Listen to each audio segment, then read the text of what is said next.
Welcome back to the Motion Galerium. After human overpopulation depletes Earth's resources, humanity builds an interstellar ark, the Elysium.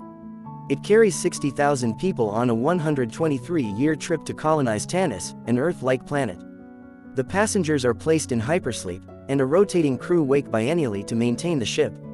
8 years into the mission, the ship receives a transmission from Earth: "You're all that's left of us. Good luck, God bless, and Godspeed." An indeterminate time later, 2 members of the flight crew, Corporal Bauer and Lieutenant Payton, awaken. Improper emergence from the hibernatory state leaves them both with partial amnesia and possibly suffering from Pandorum, a space-related disorder that causes psychosis when under emotional duress. The ship experiences power surges caused by an unstable nuclear reactor, and they are unable to enter the bridge. While Payton stays behind to access the ship's computer, Bauer uses the ventilation system to search for the reactor. Bauer is startled by a figure rushing past. He calls out to the figure after seeing its human shape, which he then learns to be a disemboweled body.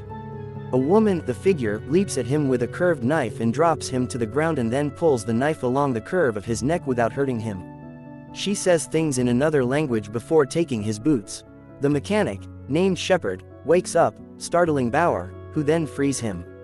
Shepard mistakes Bauer for a rescue team, before dousing his body in oil to cover his scent. Shepard then tells him to escape them. Bauer tries to order Shepard to tell him what is going on, but Shepard refuses, citing there is no longer a chain of command. The noise summons a group of cannibalistic humanoids who appear to respond mostly to sound. They both flee and hide but are soon found by the creatures. Shepard is killed by the group, while Bauer tries to attack them with a non-lethal weapon he found earlier, which proves ineffective. He flees and continues on and encounters an environmental scientist, Nadia, and a farmer, Man, who does not speak English. Both are hostile.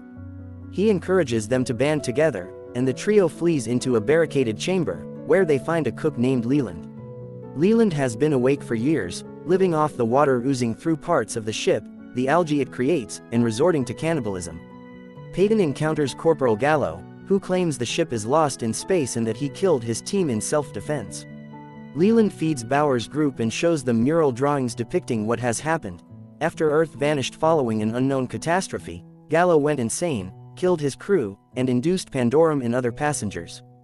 After goading them into a violent and tribal culture, Gallo went back into hypersleep.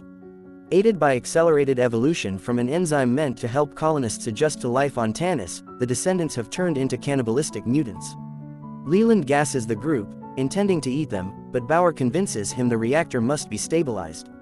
As they search the ship for the reactor, Bauer hopes to find his wife in an area for family in hypersleep but remembers that she died with everyone else on Earth when she refused to join him. This revelation almost makes him give up and pushes him closer to insanity.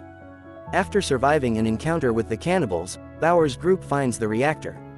A crowd of mutants sleep under the reactor, and Bauer crosses a walkway to reset it. The walkway collapses, and Bauer climbs down into the mutant pit to reach a ladder. While Man distracts the mutants, Bauer restarts the reactor, killing many mutants.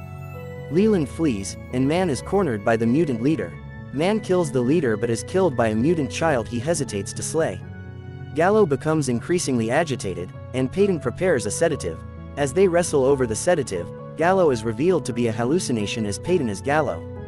Gallo killed the real Payton long ago when he developed Pandorum upon hearing Earth was gone. Because he went into Payton's pod, Gallo mistakenly believed himself to be Payton when he woke up with amnesia. Leland reaches the bridge, and Gallo kills him with the sedative.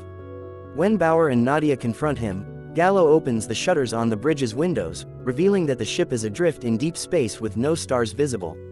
The shock pushes Bauer further toward insanity. Taking advantage of Bauer's mental state, Gallo argues they must maintain the violent society rather than revive civilization. Nadia observes bioluminescent ocean life through the windows, and the computer displays that 923 years have elapsed since the mission launched. The ship reached Tanis 800 years ago and landed itself in the ocean. Bauer hallucinates a mutant attack and breaks a window. As water pours into the ship, Nadia and Bauer climb into a hypersleep pod and eject it. The flood triggers an emergency protocol which ejects the remaining 1,211 untainted pods to the surface, while Gallo and the remaining mutants drown. Bauer and Nadia surface near a lush coastline, and they witness the other pods ascend. Hit that subscribe button for more recaps. A small gesture to you, most meaningful to us.